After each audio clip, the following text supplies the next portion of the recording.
Hey guys, welcome back to MakeLifeRemarkable.com. My name is Eric, and I'm moving on to part 3 of a series. In the first part 1 and part 2, we were talking about what lessons that were learned for January 2015. If you missed those parts, look for a link somewhere around here and you can find where to watch those parts.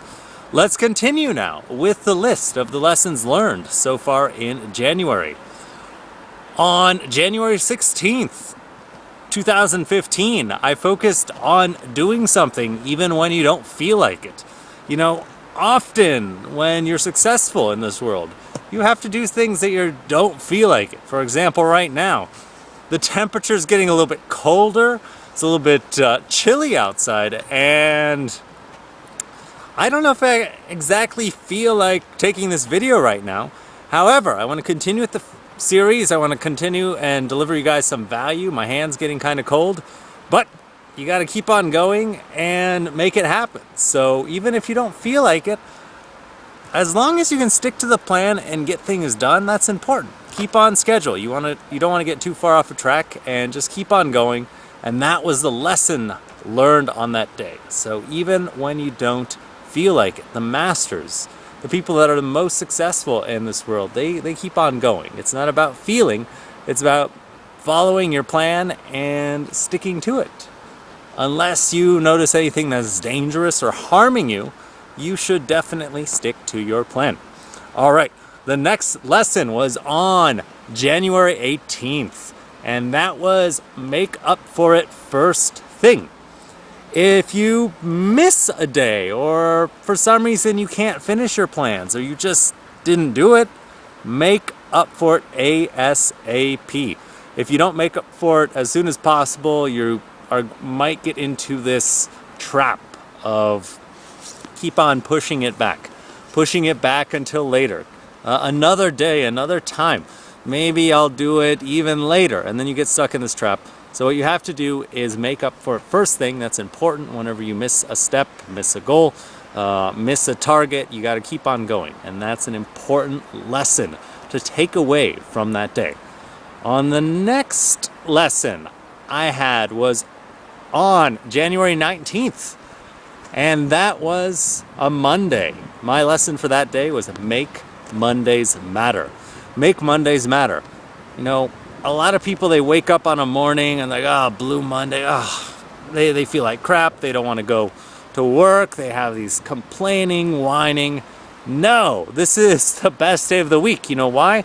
Because it's the day in the week where you can start off strong, you can really push yourself, you can really start with power. The way you start the week will really set you off for the entire week. So why approach it with some weak, half-ass negative approach? You really have to approach it from a perspective of strategy. You want to get things done. You want to get some good things done on Monday. So make it matter.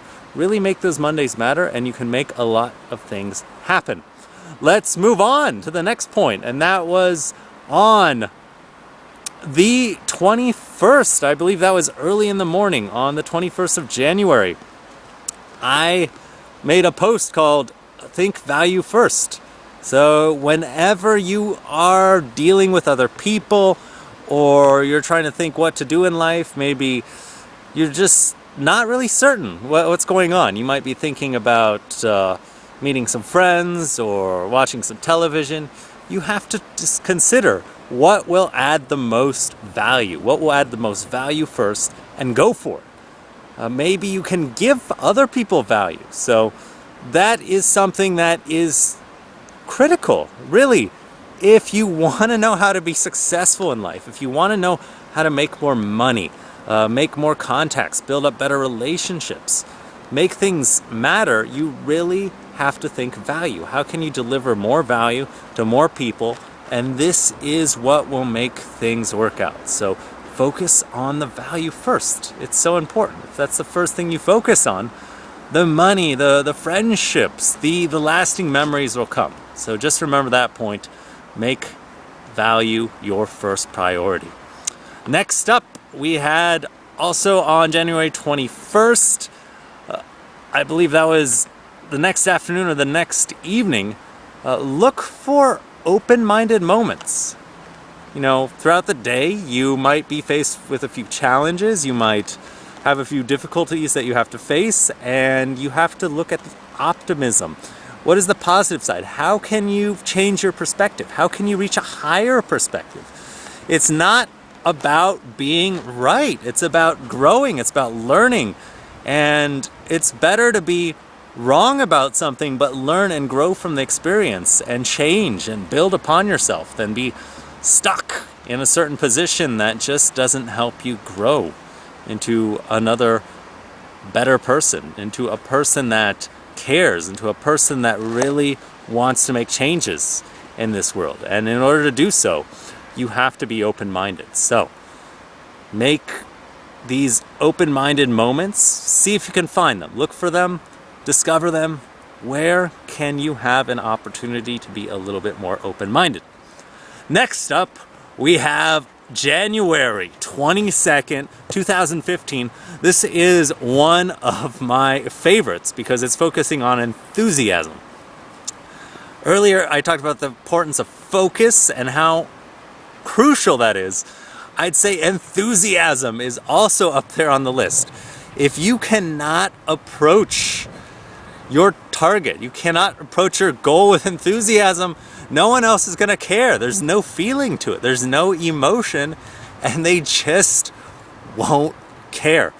You have to put your heart into it. You have to really enjoy the process, and this will make more people pay attention. They'll reach out to you. They'll want to help you, or they'll want to know, what are you up to? When you're enthusiastic about it, you can help get other people to join you on your mission, to join you with your goal and make things happen. So this is such an important one. This is one not to forget. On the very next day, on the 23rd of January, I talked about the next step after enthusiasm. You know, a lot of people, they get really excited about a plan or a goal, and then they just let it sit right here in their head. They don't take the action. They don't move out and actually do something about it. And that's really important. If you're enthusiastic, do something. Take action. Take a small step. Do something that you can do to help out. And that will really make you make progress towards your goal. You can reach out to other people. You have a chance to help them. And that's important. You can't just sit around and be enthusiastic. You have to be enthusiastic and take action. That is just so important. So you got to get that done. Don't forget that step. And then on the 25th of January, I had my third movie, my third video blog on the series of enthusiasm and some lessons learned.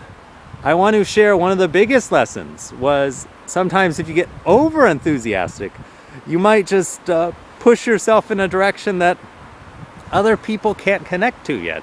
You might just go too far. You might just not really have the chance to connect because you're so out here. In order to get other people to come along with you, you got to bring it down to their level, figure out how to connect with them first, and then you can get them to come along with you on your mission if you want, and it's a part of it. So there was a lot of good lessons from the 25th, and this was one of the big points, was sometimes you might take it a little bit too far with enthusiasm, and you have to readjust. Okay, how can I bring this back down to earth where it doesn't sound like I have this big pie in the sky idea, and make it a little bit more practical, make it a little bit more actionable, and make it something that people can use and actually take some use out of. So that was that point right there for that day.